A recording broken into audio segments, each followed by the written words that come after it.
I ordered a $20,000 greenhouse online, and today it finally arrived. A long flatbed truck pulled up to my house, and I had to rent a forklift to offload this thing and drive it down onto my property. So what is this expensive greenhouse for, you might ask? Well, this is the next step of Luke's Goldies. I'm building the goldfish greenhouse, which I will move my goldfish breeding operation to once it's completed. The craziest thing is, the shipping fee alone was $4,000. And I had to spend another $500 to actually rent the forklift. So in shipping fees alone to get this greenhouse here, I basically had to spend $4,500. I'm gonna have to sell quite a bit of fish to cover my costs here, but luckily I got a 0% interest loan for 3 years that I don't have to start paying until next year. Anyway, hope you enjoyed the video. This was a pretty stressful shipment receival just because I'm not very forklift skilled and I was underneath a time crunch before my rental on this thing ran out.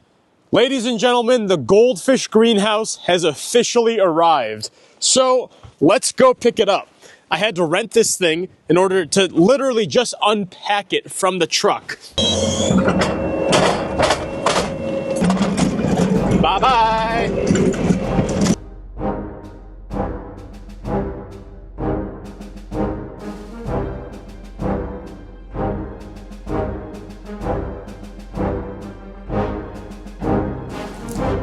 All right, guys, I believe this is the truck right here.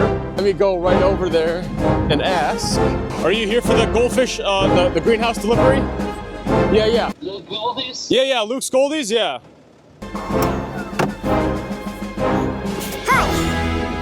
Okay, this is gonna be quite the difficult turn. Perfect. Alright, good. All right, so everything you see there is the entire 20 by 48 foot greenhouse kit.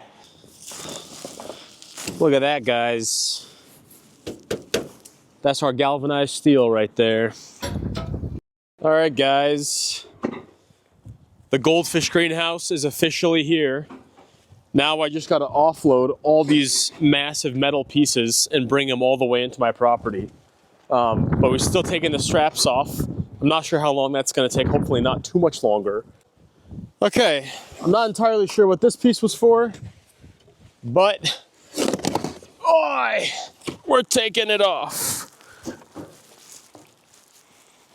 Boy. Go underneath and pull, push. You got it? Yep. All right, you actually go, we'll go straight back because I don't want to be in the path of the falling trees.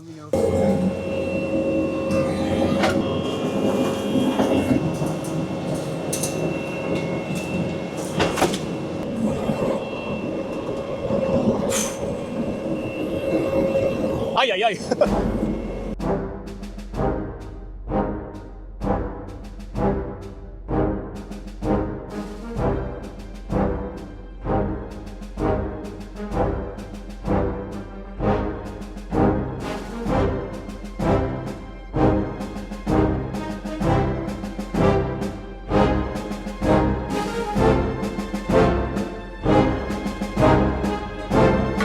Good. Let's go back.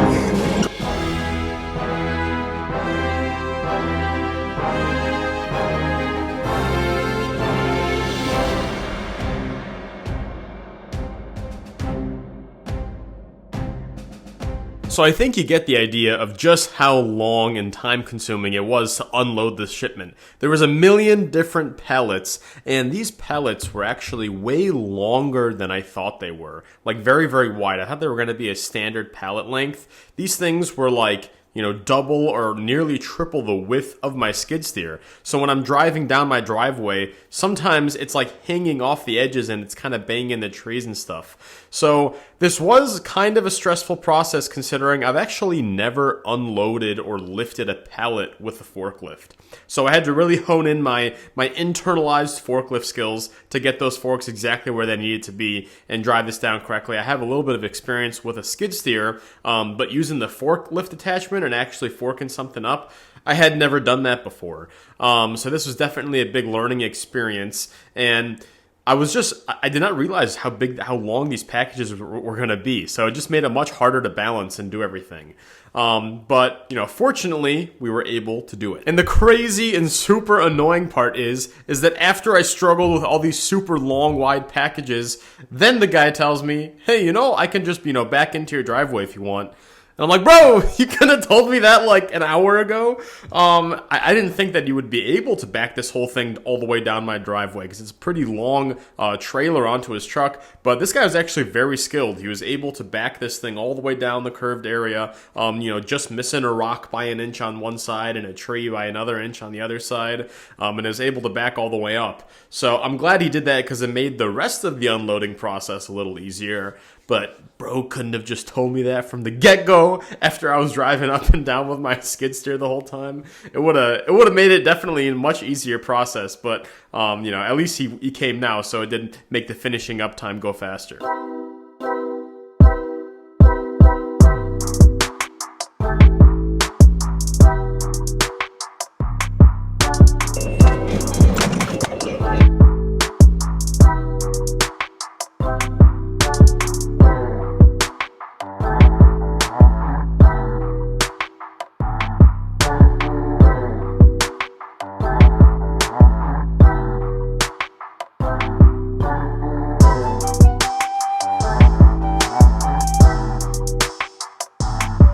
Okay, the greenhouse is officially all here. I couldn't move that thing because it kept falling off the forks. So we're gonna cut the bands and then individually move those metal posts over here so we have it all in one spot.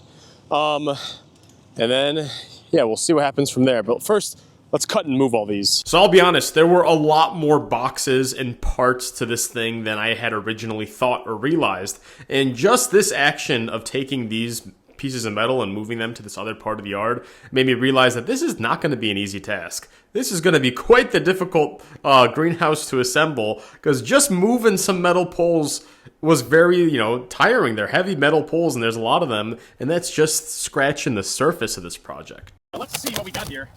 I'm going to do some unboxing now. Oh, this is metal. Wow. We got a piece of metal here. Oh, this must be for the venting. Okay, guys. So check this out. We got our fan. So this is our exhaust fan. My goodness. What else did we get? Another fan. So these must be the circulatory fans. Look at that. I purchased 2 circulatory fans, yeah. So there's one exhaust fan just to vent heat out, if I need to vent it out. And then there's 2 of these guys just to circulate the heat in there. Oh my goodness. Oh my goodness, guys. This is intimidating. This is intimidating because there's so many things. So these are the base plates here. Oof. That's hefty. So this is basically what's going to anchor into the concrete over there. And then I think these are shims. I think if I need to make it any thicker, I can do that. So let's go put this over there and see how it looks. Okay, so if you see there, this is basically how it's going to be. So if I need to, I can, you know, because they might, like, they're supposed to all be at the same height, but they might not be. We can raise it. We can raise it slightly. So, ideally, actually, this is going to be like this. Ideally, they'd be all centered like this. However, we may have to move a little bit this way. You know, that'd be okay, I think. We may have to move a little bit that way. That's why it's nice to have a 12-inch pier instead of a 10-inch pier. We got a little more leeway to work with here. Wow, this is hard. This is heavy. I'm gonna be doing a lot of screwing. And not in that sense. Shout out to Growspan. Nice gutters you got here. Instructions! Gigantic. Isn't that helpful? This seems like out of a cartoon. Ooh, instructions. Another box. What else do we have here? Oh, I think those are the anchor bolts, maybe. There's so many bolts and nuts and things to deal with. Actually, I don't know what this is. This must be for cables. We got ourselves in over our head here.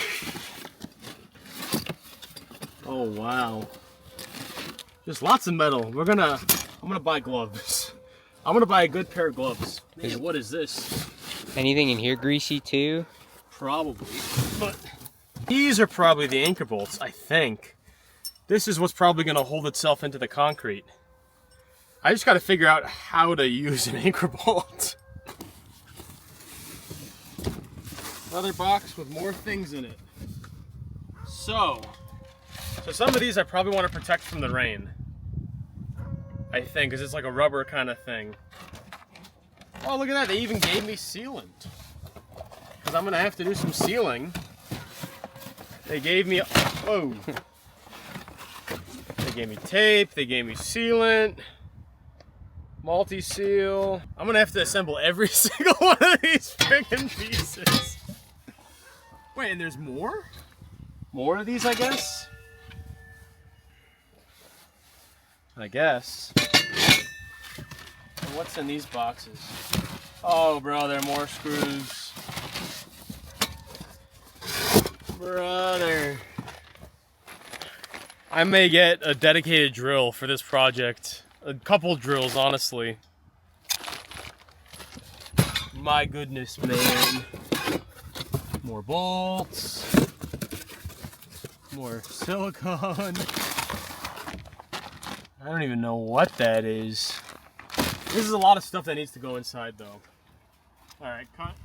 Plenty more. But it's definitely the biggest. Wow. Wow. How much metal am I going to have to...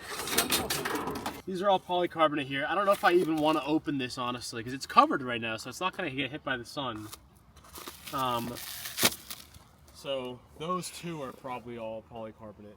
So before I called it a day, even though I was very tired after, unloading all that from the truck and unboxing all of it, I did want to just attempt to put together the pieces of metal for one side profile wall. So I believe the way that I'm going to construct this greenhouse is I'm going to assemble the side profile walls first, at least the middle sections of the side profile walls first, and then, erect them onto the concrete piers and then attach them together.